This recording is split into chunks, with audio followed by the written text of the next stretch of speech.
नमस्कार, आपके साथ मैं हूं सुरभि शर्मा। पंजाब से कर रहे हैं इस वक्त के शो की शुरुआत। पंजाब के चुनाव में किसानों की एंट्री हो गई और संयुक्त किसान मोर्चा के चुनाव लड़ने से इनकार के बाद पंजाब के किसान संगठनों ने आज संयुक्त समाज मोर्चा के नाम से चुनावी संगठन का ऐलान कर दिया है। संयुक्त समाज मोर्चा पंजाब की सभी 117 सीटों पर विधानसभा चुनाव लड़ेगा और किसान समाज मोर्चा ने किसानों के अन्य दलों से भी साथ आने की अपील की है। चंडीगढ़ में किसान समाज मोर्चा के नेता चुने गए बलबीर सिंह राजेवाल ने कहा कि पंजाब के लोगों की डिमांड पर चुनाव लड़ने का फैसला किया गया है। ਅੱਜ ਪੰਜਾਬ ਜਿਸ ਅਧੋ ਗਤੀ ਵਿੱਚੋਂ ਗੁਜ਼ਰ ਰਿਹਾ ਹੈ, ਲੋਕਾਂ ਦੀ ਇਹ ਮੰਗ ਹੈ, ਬਹੁਤ ਪ੍ਰੈਸ਼ਰ ਹੈ।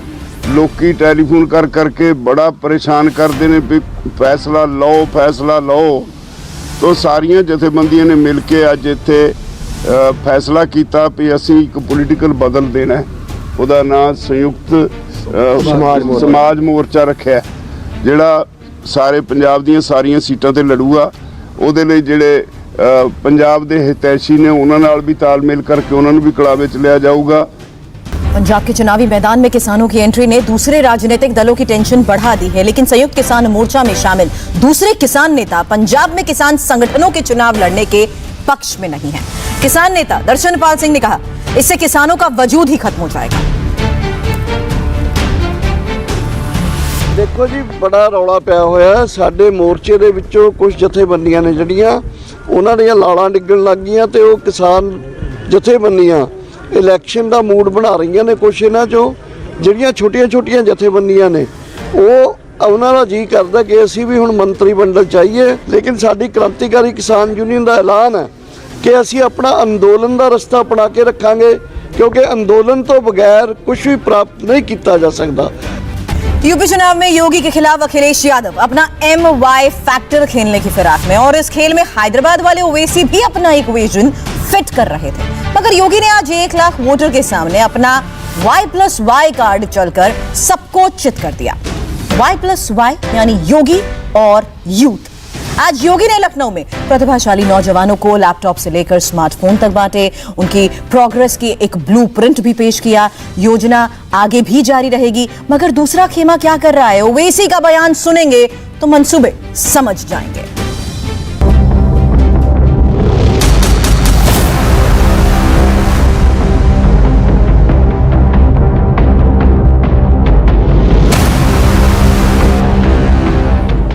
सोच ईमानदार तो काम दमदार। मेरी आवाज के साथ आप बोलेंगे, सोच ईमानदार तो। दोनों ओर से, इधर से आवाज आ रही, इधर से आ रही, लेकिन ये सामने से आवाज नहीं आ रही है। सोच ईमानदार तो।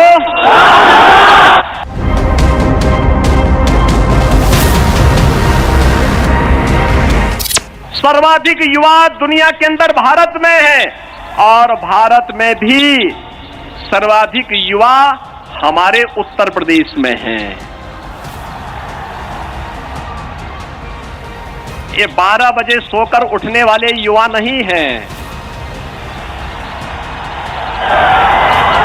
प्रदेश की जनता को कोरोना महामारी में गुमराह करके वैक्सीन का विरोध करने वाले युवा नहीं हैं। ये सब टायर्ड हैं और रिटायर्ड हैं। इनसे उम्मीद मत करना, क्योंकि इन्होंने तो प्रदेश की जनता और प्रदेश के युवाओं के सामने पहचान का संकट खड़ा किया था।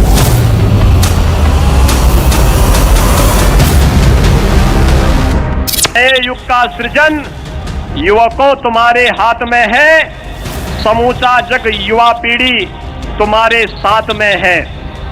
प्रवर फौलाद सच मानो तुम्हारे गात में है, नए युग का सृजन युवकों तुम्हारे हाथ में है। सफलता तो तुम्हारी बात में है, जज्बात में है, नए युग का सृजन युवकों तुम्हारे हाथ में है। जातिवाद से त्रस्त हूं, इतना बेधस हूं कि उत्तर प्रदेश हूं, मगर क्या 2022 में यूपी का यूथ करेगा सीएम योगी का बूथ मजबूत?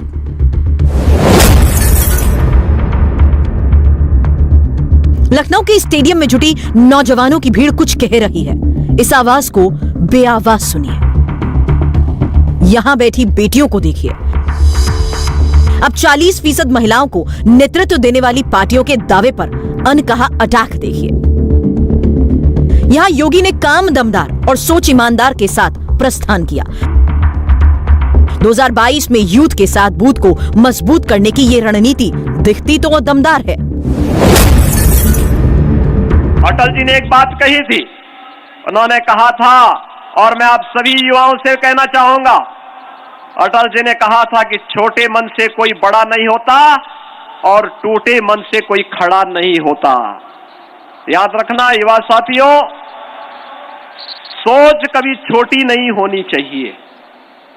बड़ी सोच होगी तो विराट सोच आपके व्यक्तित्व को भी एक नई विराटता प्रदान करेगी।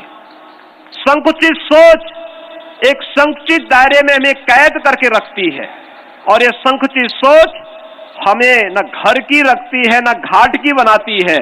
और इसीलिए विराट सोच के साथ खड़ा होने की एक जज्बा हमारे मन में होना चाहिए, और कभी भी जीवन में हताशा और निराशा को अपने सामने नहीं पटकने देना चाहिए। इस जज्बे के साथ जब हमारा युवा साथी कार्य करेगा तो दुनिया के अंदर सब कुछ कर देगा जो अपने समय में इस देश के तमाम युवाओं ने करके दिखाया है।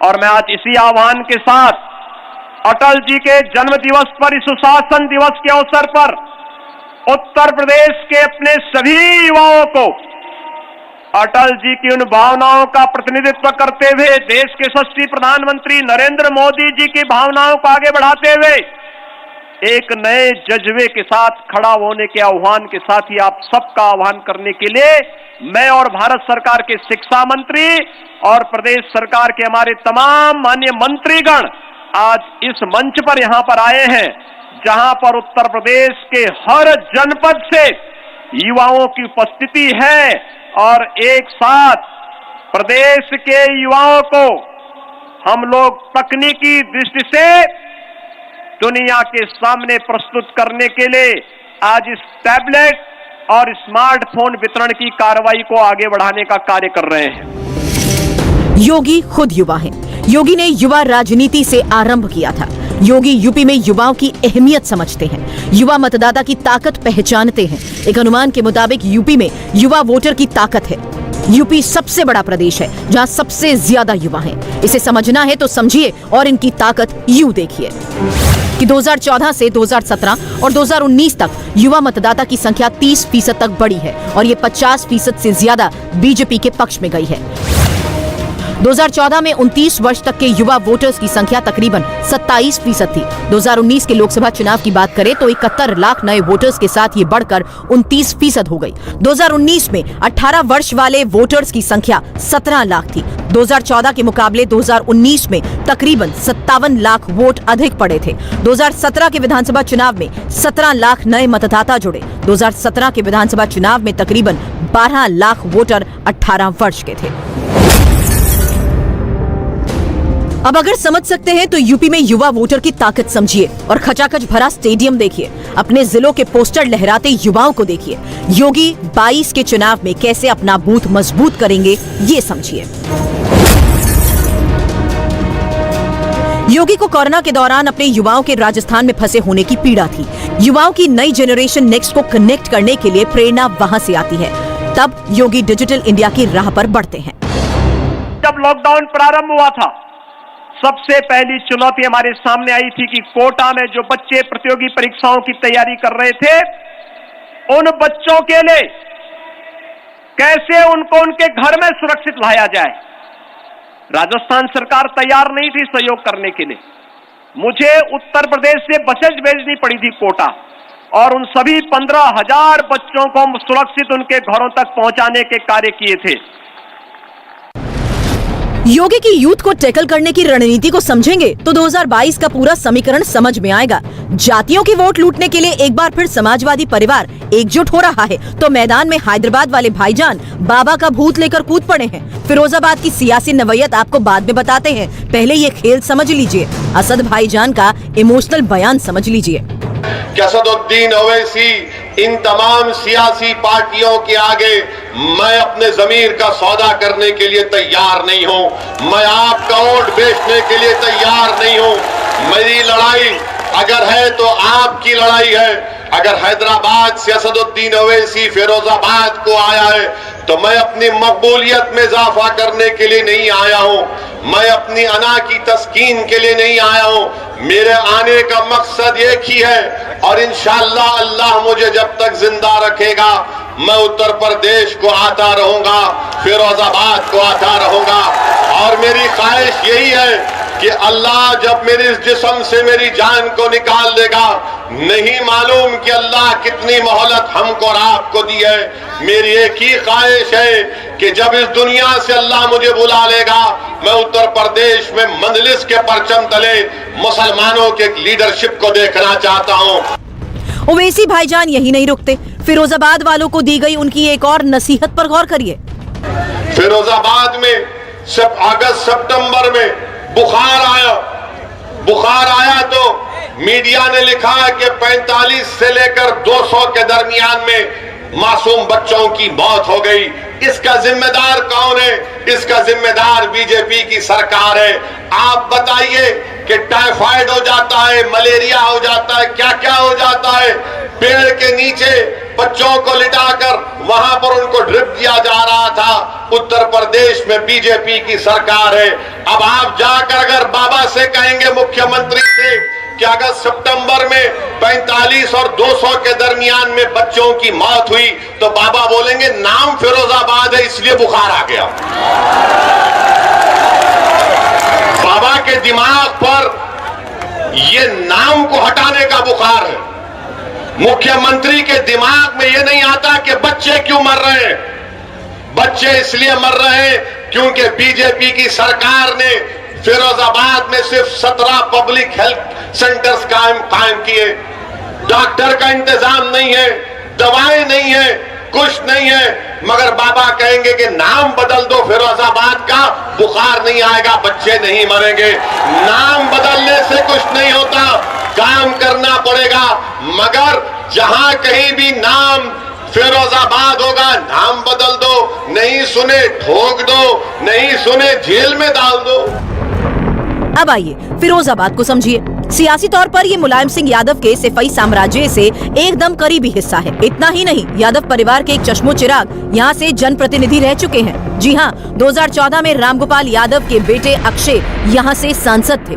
फिलहाल एमवाई के गणित पर खेल रही समाजवादी पार्टी के लिए ओवैसी ने हाल सांप छछुंदर वाला कर रखा है। यादव परिवार एक हो गया है, मगर भतीजे से हाथ मिलाने के बाद चाचा जवाब देने की हालत में नहीं है। वैसे तो हम उनको भी बड़ा नेता मानते हैं, ओवैसी साहब को भी बड़ा नेता मानते हैं। क्या हम तो ओवैसी साहब को अच्छा लीडर मानते हैं, लेकिन ये थोड़े सवाल है कौन सी डील और वो उसका सवाल थोड़े होता ना। अभी तक चुनाव हुए हैं तो उसमें मुसलमान भाइयों ने भारतीय जनता पार्टी के खिलाफ भारतीय जनता पार्टी के खिलाफ चुनाव जीतने के विपक्ष में जो भी होते हैं, इस समय उत्तर प्रदेश में समाजवादी पार्टी और जो गठबंधन है उसी को मुसलमान भाई वोट करेगा। इंडिया टीवी हर वक्त हर जगह डाउनलोड करने के लिए सर्च करें India TV news Google play store या ऐप स्टोर पर।